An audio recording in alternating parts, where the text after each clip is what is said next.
aos presentes e aos virtuais, companheiros nossos de Ideal Espírita, que estamos estudando os 2 livros nos domínios da mediunidade e mecanismos, ambos trazidos por André Luiz, através da psicografia de Chico Xavier, e mecanismos com a coautoria também como médium Paulo Vieira. Não está passando? Não. Bora.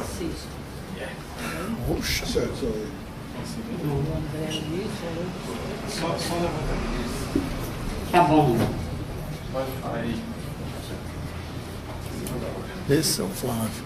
Tá bom, tá bom.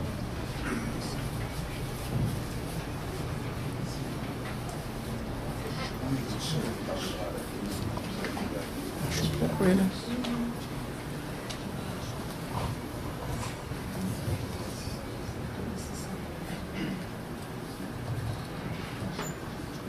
Meus amigos, hoje nós vamos estudar a psicofonia consciente.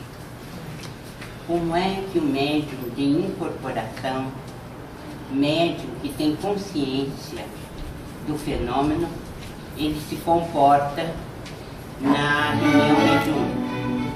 Nós temos aqui, inicialmente, o trabalho dos benfeitores espirituais, que estão controlando aqueles que vão dar comunicação. Então estamos ante o serviço com 2 enfermos a serem beneficiados nessa noite. E franqueou o acesso a uma legião de sofredores bulhentos, com palavras desconexas, menos edificantes. Acho que o arquivo está errado.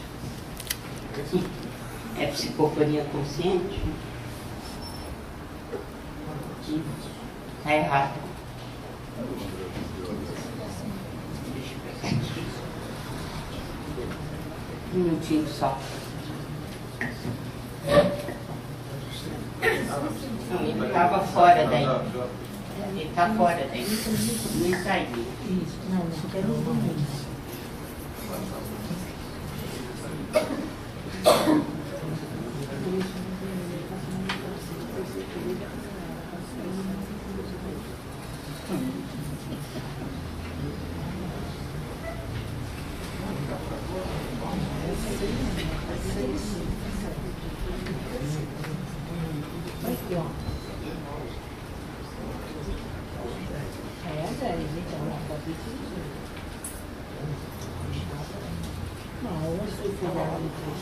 Sei lá.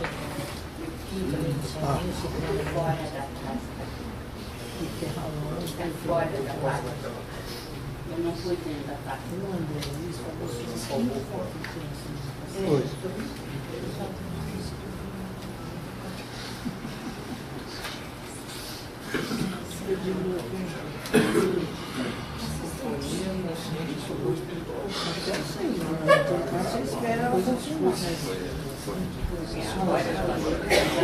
consciente, ela ia chegar que abriu. Não toca, porque não sabe.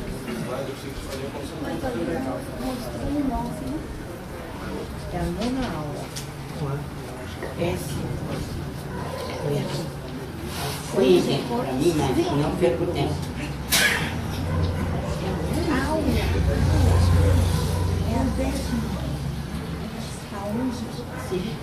Como eu dizia, nós vamos estudar a psicofonia consciente hoje. Então, nós vamos saber quem é o comunicante. Ele está sem rumo e, segundo Aulus, assemelha-se a um doente mental. Ele desencarnou em plena vitalidade orgânica por intoxicação a gás. É obsessor porque está voltado para uma paixão que deixou aqui no mundo espírito, no mundo material, e sobre ela, sobre essa moça, exerce vampirismo, para que tenha um novo instrumento de sensação. E essa simbiose ocorre há 5 anos. Como é que ele foi, então, assistido nessa reunião?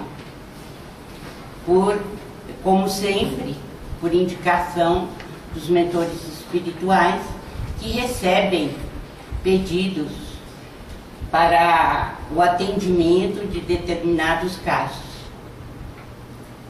O socorro é duplo, tanto para ele, que é o obsessor, quanto para Esther, que é a sua noiva, que ele deixou aqui na Terra. O que a Esther sente? Fobias.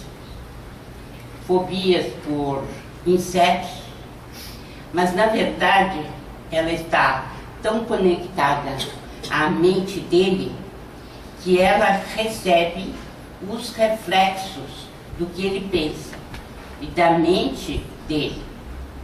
Então nós vamos ver ao longo desse estudo que o obsessor exerce tamanha simbiose sobre ela que ela lê os pensamentos dele e reflete esses pensamentos. Bem, a médium que o benfeitor Clementino escolhe é a Dona Eugênia. Ela é médium de psicofonia consciente. O que vocês entendem como psicofonia consciente?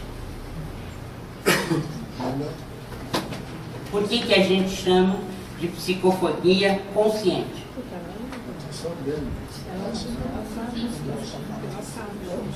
Falando baixo, não ouço nada. É que eu acredito que seja consciente, estão sabendo o que está se passando, né? Durante... É o médium que toma conhecimento da mensagem à medida que ela vai sendo transmitida. Né? Ela não está fora, está consciente. Bem, como é que se dá a psicofonia consciente? Eugênia, a alma, afastou-se do corpo, mantendo-se junto dele a distância de alguns centímetros. O médium, Dona Eugênia, o espírito dela, a alma, afasta-se alguns centímetros do corpo físico. E vamos ver então o que acontece. Amparado, o espírito comunicante sentou-se rente, inclinando-se sobre o equipamento mediúnico ao qual se justapunha, à maneira de alguém a debruçar-se numa janela.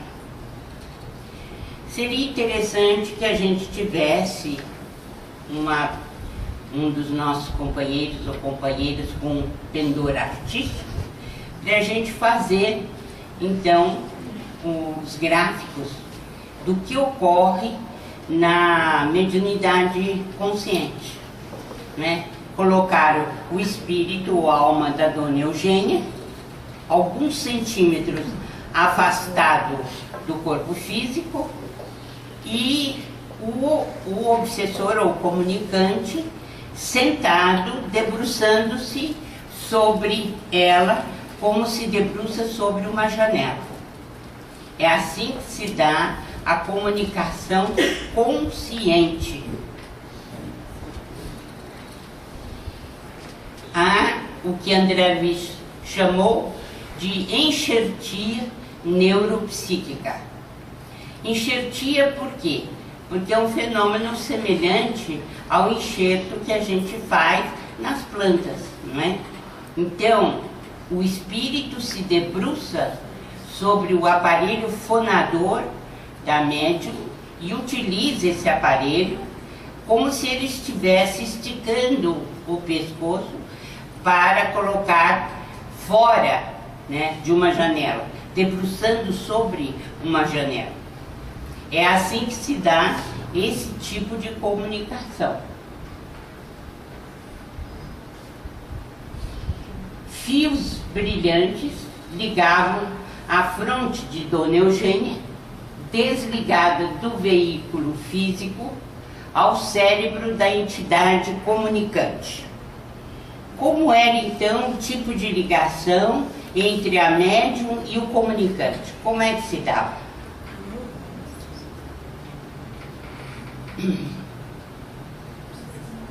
Está ali escrito, né? São fios brilhantes que ligavam a fronte da Dona Eugênia, desligada do corpo físico, né? Então, quem fosse fazer esse gráfico teria que colocá-la alguns centímetros fora do seu corpo físico, com esses pontos brilhantes indo da sua mente, do seu cérebro, para a mente do comunicante. O comunicante permanece controlado por ela, através da corrente nervosa, de modo que ela é informada de todas as palavras que ele vai utilizar, antes que pronuncie. Educação mediúnica nesse sentido, não é, doutora? Como? Ela está se comportando como educação mediúnica, né? Para não passar nada além que vá desagradar, né? Para isso responsabilidade no trabalho. Para isso existe a educação mediúnica. O médium descontrolado, ele diz muita coisa que não deveria dizer, do ponto de vista da moral, dos bons costumes. Então, se ele vai fazer um xingatório, ela tem condições de tapar a boca. Ela impede, né? Existem certas expressões que o médium deixa passar, porque senão ele tira inteiramente a liberdade do comunicante. Mas é preciso que o médium educado não deixe passar tudo. Porque, vamos dizer assim, num arroubo, né, nós podemos dizer, não, você vou dar plena liberdade. Não é assim. A comunicação não deixa de ser uma comunicação válida, porque você impediu que ele se tornasse grosseiro na reunião. Certo? Então, através da corrente nervosa, ela toma conhecimento de todas as palavras que ele vai emitir. Então, o comunicante, ele é controlado sim por ela.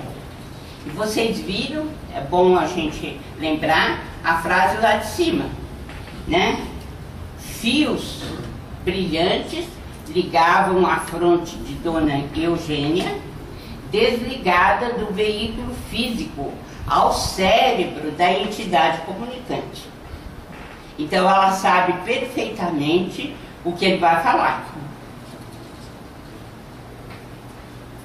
Ela comanda a própria vontade e o comunicante tem a posse temporária do órgão vocal.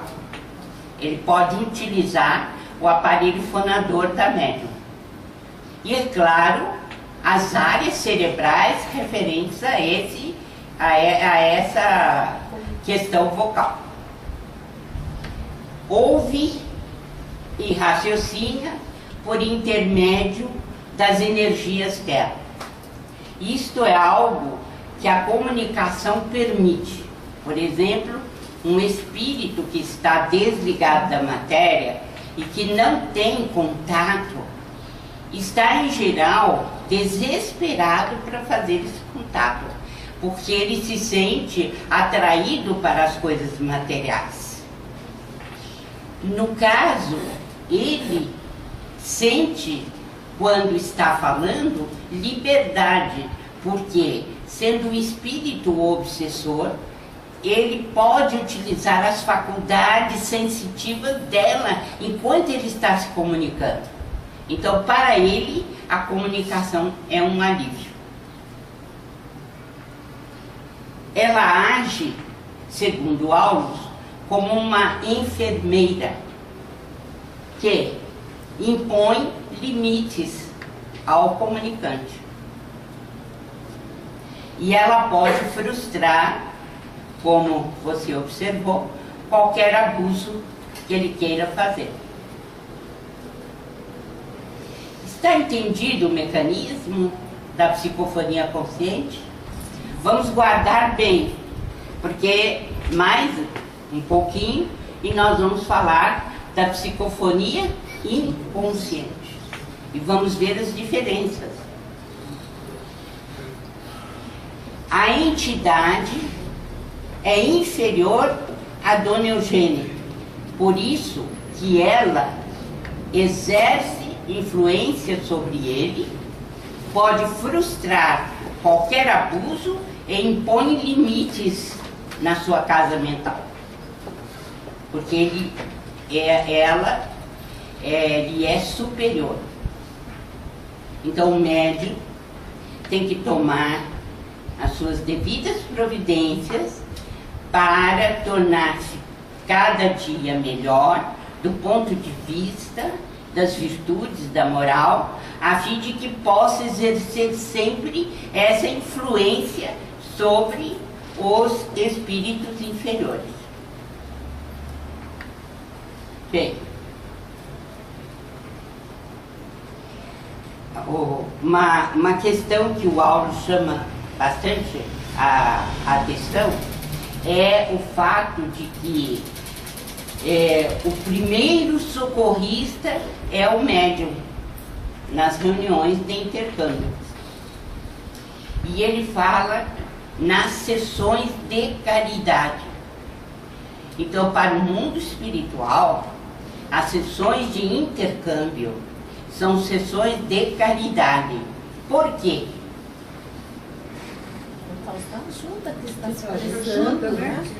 Porque são espíritos necessitados que se comunicam e que recebem avisos, novos conceitos e são amparados.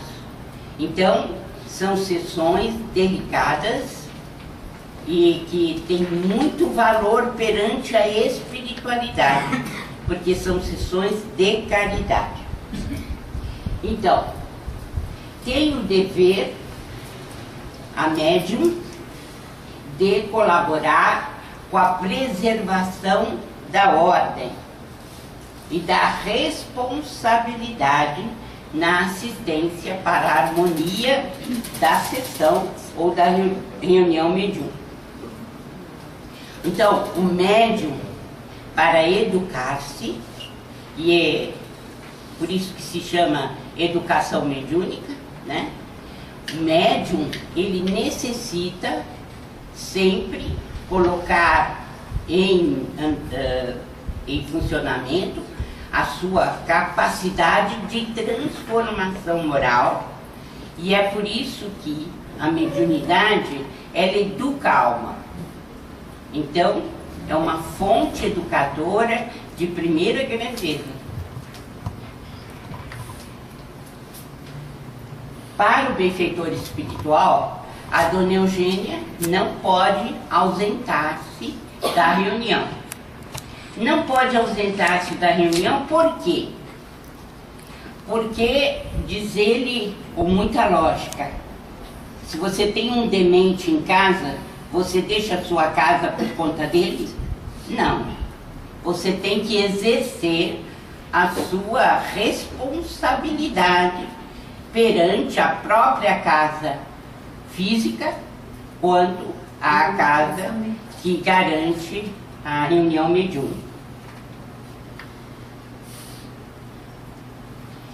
Então, o espírito inicia, e nós já conhecemos bem esse tipo de linguajar, dizendo que ele está num lugar muito estranho, que parece um funeral, e não sabe onde está.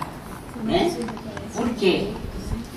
Ele queixa-se também das cadeias que o prendem. Quais são essas cadeias? O que são essas cadeias? A energia mental dele, por tudo que criou, né? O apego à matéria? Não, é a própria médium, em geral, 50 por 100 vezes, né? Que contém cautelosamente o espírito comunicante. E ele sente que ele não pode fazer de tudo. Então, na psicofonia consciente, nós temos uma responsabilidade muito grande na comunicação. Aliás, todos os médiuns têm, mas especificamente assim. Quando nós não conseguimos, né, nos manter dentro do processo educativo, toda vez que nós baixarmos a guarda e não nos comportarmos como deveríamos, como sendo médiums, possibilitando esse intercâmbio. Porque, como eu disse, antes que o espírito emita a palavra, o médium já sabe. E sabe que deve cortar. Então, o médium é alguém... Eu achei muito interessante essa simbologia, né? É alguém que prende o doente à mesa cirúrgica, né? Muitas vezes ele não quer realizar a cirurgia, né? Mas o médium é aquele que garante a presença dele ali para receber os procedimentos necessários. Outra coisa que surge muito nas reuniões, todo mundo pensa que o médium ou a médium consciente, ela pode descrever à vontade o espírito que se comunica. E o Aulus diz que isso não acontece. E não acontece por quê? Por que nós não sabemos distinguir a forma, não nos preocupamos muito com as apresentações? Uma ou outra coisa é que a gente é capaz de dizer, mas outras não.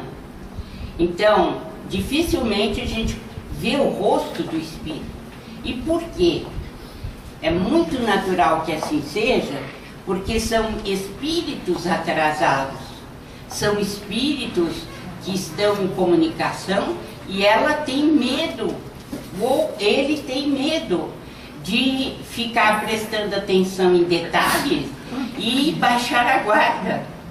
Então é muito natural que o médium consciente não veja o espírito, mas sim seja capaz de dizer o estado emocional em que ele está, por que ele apresentou esse tipo de história, né? Como é que ele, enfim, está emocionalmente.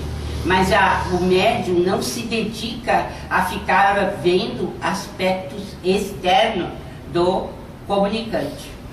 E isso é muito natural, porque nós temos que preservar, em primeiro lugar, o nosso aparelho físico, o nosso corpo físico, e também a sessão onde está sendo realizada a tarefa.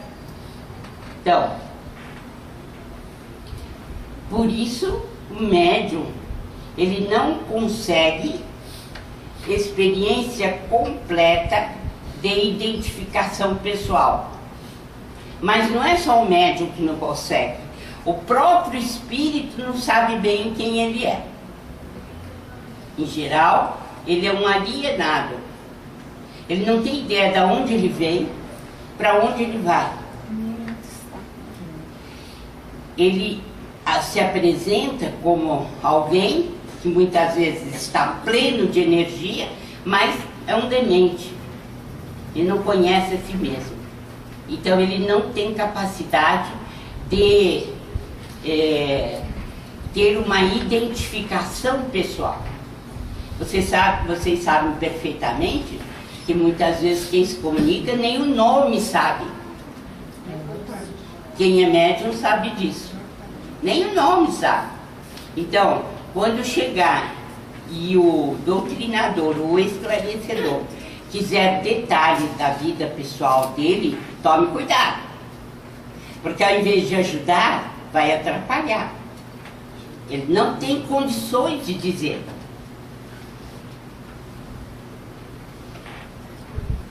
Então, nós estamos vendo que a Eugênia o controla, mas ela não tem noção de muitos dados a respeito dele, não conhece o rosto dele e também ele não se conhece. Não é capaz de fazer uma identificação perfeita. Agora, um fato muito comum na psicofonia consciente, qual é esse fato? Você julgar que não há espírito nenhum e que as palavras são suas. Primeira coisa que você coloca como sendo algo seu, né? Então, o benfeitor Aulos diz assim, que o médium tem condições perfeitas de saber que aquilo não lhe pertence. Que era impossível inventar tantos acontecimentos, tantas coisas, saindo uma história perfeita às vezes, de algo que absolutamente ele não tem conhecimento, não é? Então, as palavras não seriam dela mesma a essa crise, não é? Então, eu mesma, e vai sair no meu livro agora, eu em 1960, no primeiro domingo de outubro, passei por uma experiência terrível. O Chico e o Valdo estavam dando passe em um senhor que estava em estágio final de câncer, mas não queria desencarnar de maneira nenhuma. E quando nós entramos para dar o passe, eu estava lá também.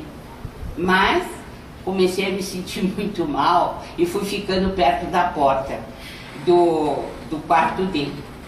E o doente, naquele estado muito desequilibrado, e perfume, éter da Sheila, passe, e eu desesperada, porque no íntimo eu gritava para ele, né? Morre, desgraçado, e você vai encontrar o que você precisa aqui, nós estamos te esperando. E eu então, com vontade doida de gritar, imagina todo mundo com aquela vontade de ajudar o doente, eu gritando o horror do doente. Aí, com medo de dar vexame, pior do que eu já estava, eu abri a porta e saí para fora. Fui para lá, passando mal terrível. Aí, depois que eles acabaram de dar o passe, eu fui e contei para o Chico. Porque não foi só ali, né? Imagina, eu estudante, 4º ano de medicina, e tinha que passar visita na enfermaria. E auscultar o doente, e aquela coisa toda que é o procedimento normal dentro da medicina. E alguns doentes eu queria fazer a mesma coisa que veio com esse pobre, desse coitado, que estava lá precisando do passe. E eu contei tudo ao Chico. Eu estava passando por um momento muito difícil, porque ele não estava dando mais para fazer visita, eu passava muito mal. Aí ele começou a rir. E ria, e eu desconcertada, claro, né? Eu falei assim, mas eu estou falando eu estou passando tanto mal e você está rindo? Aí ele disse, não, minha filha, é que trata-se de mediunidade. Então, a partir dessa próxima semana, não deixe para depois. Você já começa no Centro Espírita José Horta a dar passividade.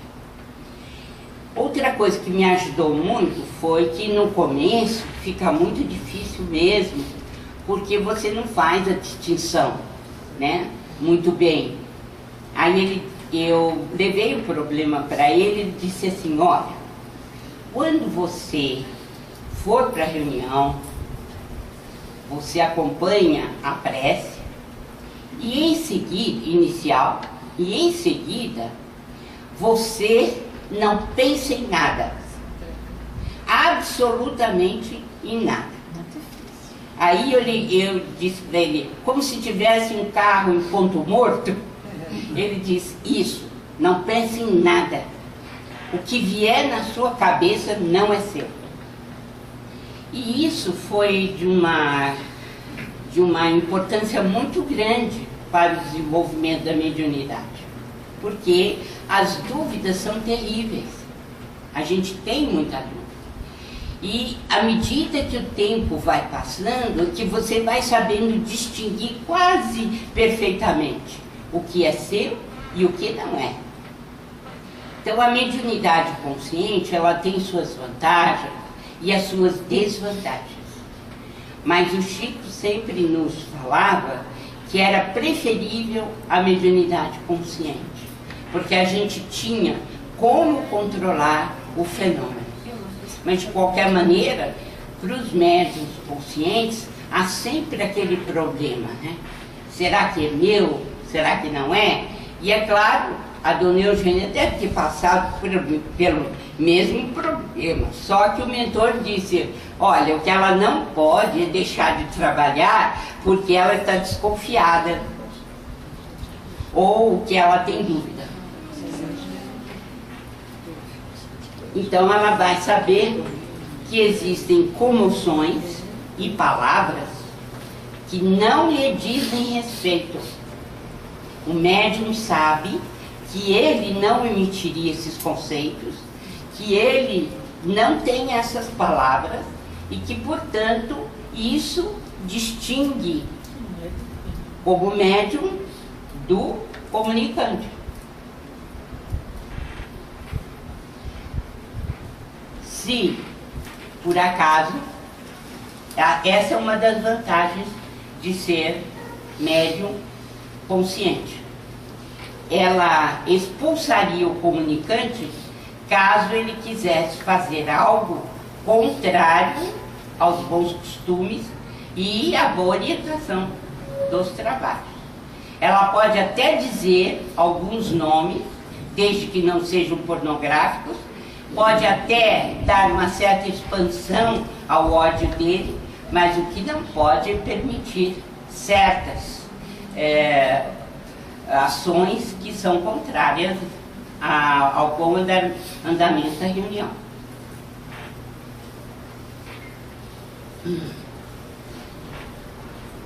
Então, o médium, o obsessor, começa a dizer quem o trouxe ali, mostrando que ele não tem rumo, que ele é mesmo um alienado mental.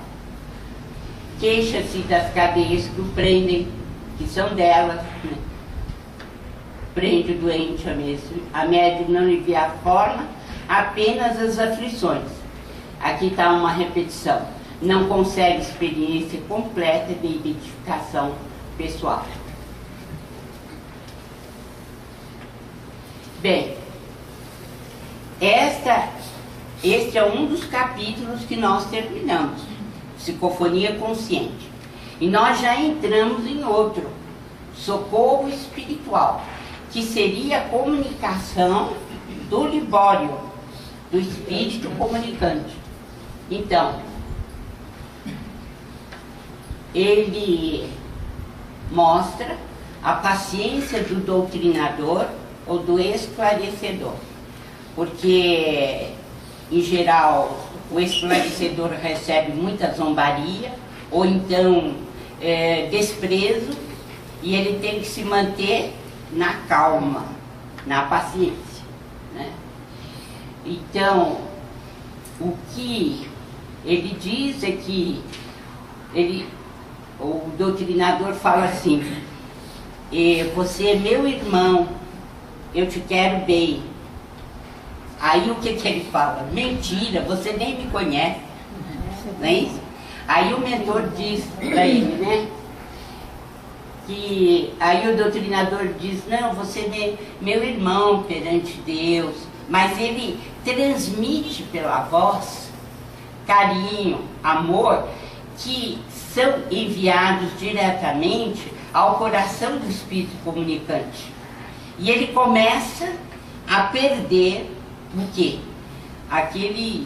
Aquela situação de repulsa, de revolta em relação à comunicação. Então,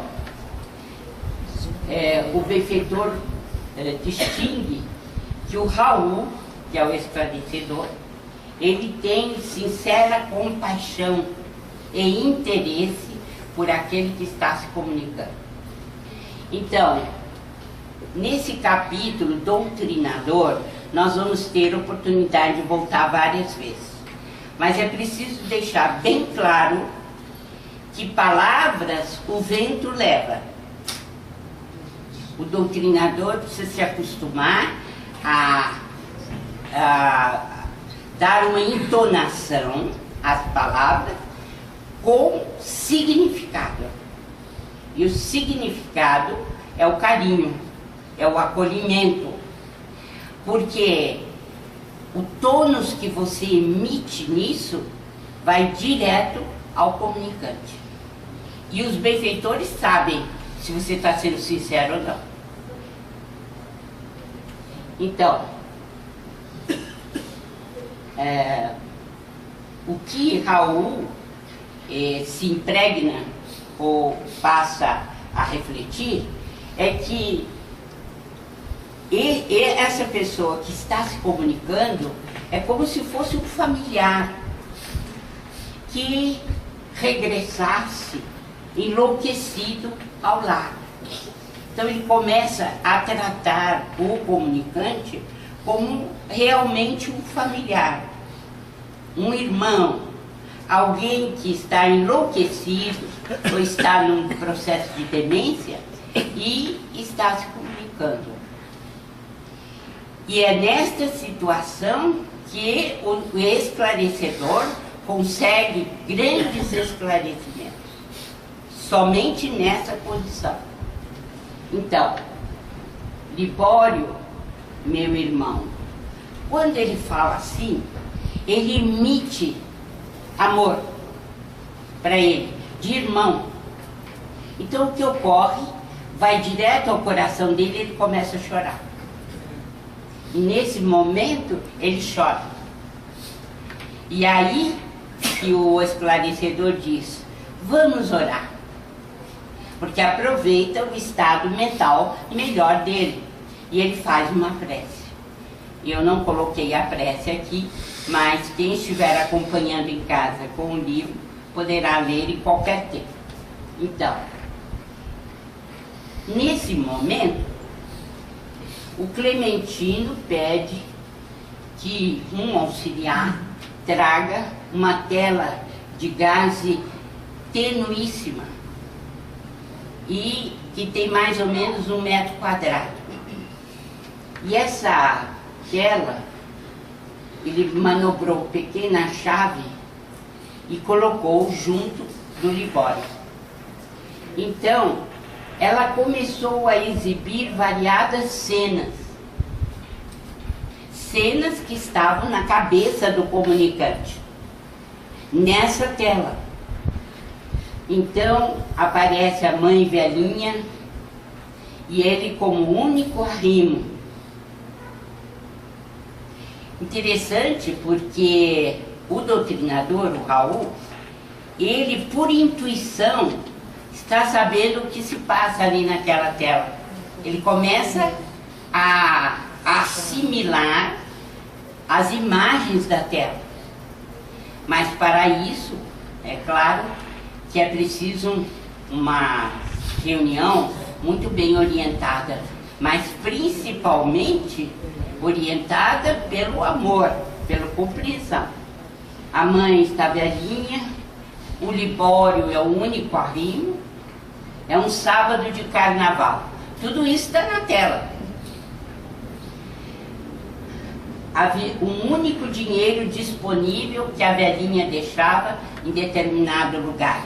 ele tirou esse dinheiro e partiu para gozar 3 dias e 4 noites de carnaval. E a mãe, desesperada, atrás de remédio, que ela era cardíaca, estava muito mal. Ele volta, então, na quarta-feira, e sabe dos familiares que ela está inconsciente, ela já não está bem. Então, ele vai para tomar um banho, para poder ver se desperta, porque ele está semi-embriagado. E ele abre o gás, mas não tem força para verificar se o gás, né, está com a chama e se ele pode realmente tomar o banho. O que acontece é que a chama não se acende e ele inala o gás e morre. Então, o seu corpo vai parar no necrotério, né? E nesse instante, vejam bem, nesse instante é que ele admite uma certa culpa. Ele tinha, inclusive, dificuldade para enfaciar o que ele fez.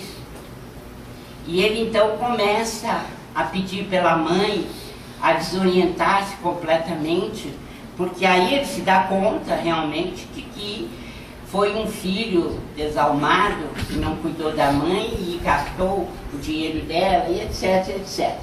E ele entra numa crise emotiva muito grande. O mentor o desliga da comunicação para que ele seja levado e no mundo espiritual eles possam continuar com o esclarecimento. Bem, que aparelho é esse que é colocado? O aparelho tem a propriedade de concentrar em si os raios de força projetados pelos componentes da reunião, reproduzindo as imagens que fluem do pensamento da entidade comunicante. Então, nosso cérebro emite esses pensamentos, todos nós temos isso, e essa tela é capaz de refletir o que nós estamos pensando. Para eles fica muito mais fácil, né, a doutrinação. O auxiliar na doutrinação, no caso o Raul, né, ele reproduz as imagens, fala as imagens que estão sendo passadas no aparelho. Reflexos da mente de si mesmo, como se fosse um espelho. Então começa a aparecer nessa tela aquilo que o Libório está pensando, e foi possível então deslindar o mistério, como é que ele morreu e quais as ações dele no dia da sua morte, durante a parte do carnaval. Então, as energias ectoplásmicas do conjunto é que dão vida a esse aparelho e permitem que as imagens apareçam. Porque o nosso próprio pensamento, ele só tem ação sobre o nosso corpo porque ele tem ectoplasma junto. Quando não tiver ectoplasma, significa que nós já desencarnamos e não podemos gerir o próprio corpo. Acabou. E o ectoplasma que existe dentro desse aparelho, ele é necessário porque sem ele não é possível você colocar na tela o que o indivíduo está pensando, pelo menos para ser visto aqui na terceira dimensão. Esse aparelho é muito importante por isso. Porque o ectoplasma, como vocês sabem, ele desaparece após a morte física. Ele é o duplo etérico ou fluido vital. Aqui, dessa matéria aqui, terrestre. E esse aparelho é feito para isso, para descobrirmos os pensamentos enquanto estamos na vida terrestre.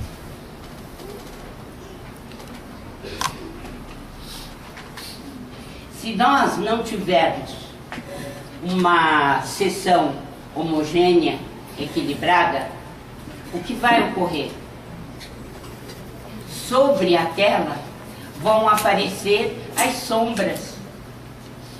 Então, pessoas que perturbam arrojam no condensador as sombras. É por isso que os dirigentes da reunião precisam tomar muito cuidado quem eles colocam dentro da reunião. Antigamente, a gente tinha um mundo de pessoas que ficavam ouvindo a comunicação dos nossos irmãos encarnados. Hoje não. Em geral, a participação de nossos irmãos na reunião, ela é constante. É um número constante de pessoas. E os visitantes somente serão